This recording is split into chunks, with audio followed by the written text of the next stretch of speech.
আজ এখানে সবাই বলছে হাই গো মা, বলে দিদি ভাই তার হাতে বৃষ্টি হয়েছে, আমাদের এখানে কিন্তু বৃষ্টি হয় না। কেমন করে বলছে গো মা? নিত্যানন্দের আইতা হে মকর সহায়,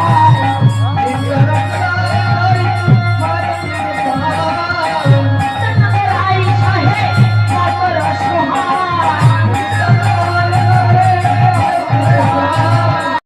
কি ভালো যাবে গো মা?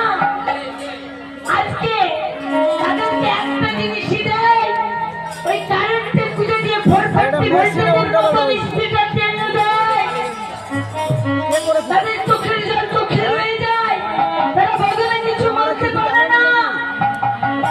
নারীর জীবনে টাকা আছে স্বামী, তাহলে পুরুষের জীবনে টাকাটা কোনটা?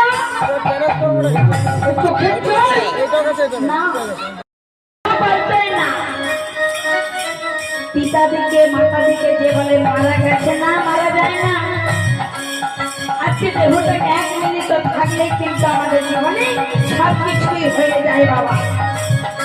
আজকে যখন গৌর এসে গেছে আমাদের আর কিছু সীমা নেই।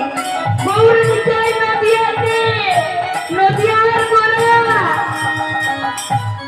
আজকে সেই ভেবে আজকে সকল ভক্তার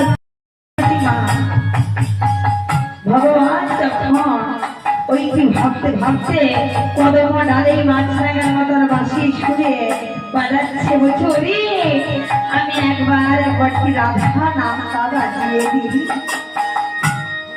আমি কবের পর তো দেহটা পাল্টিয়ে দেব, আমি কবে বাজাবো রাধা নামের বাঁশিটা একবার বাজাবে। বাঁশি ও বাঁশি একবার হাতে তুলে দিতে যাইতে হচ্ছে সহায়তার বিরোধা। ভক্তবতী বাবা এবং মায়েদেরকে বলছি, আজকে বলুন তো পুরুষের জীবনে কেউ সহধর্মিনী অর্ধাঙ্গিনী হতে পেরেছে? হতে পারে না। কেন? তারা একটা হয়েছে 3টে জিনিসটাকে করতে, সহধর্মিনী অর্ধাঙ্গিনী আর স্ত্রী। স্ত্রী রূপে হয়ে গেছে স্ত্রী, স্বামী দিকে যে ভোট পড়তে করতে।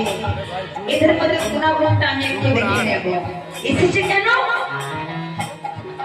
কালকে আসবে না, কালকে আসবে না, আজকে আসবে। কেন? আজকে রাধা নামের গুণে আর ভক্তের আকাঙ্ক্ষা ভালোবাসা, ভক্ত চরণ ধরে ভক্ত হয়ে ভক্তের কাছে নেওয়ার জন্য আসছে। এই দুর্যোগ আকাশের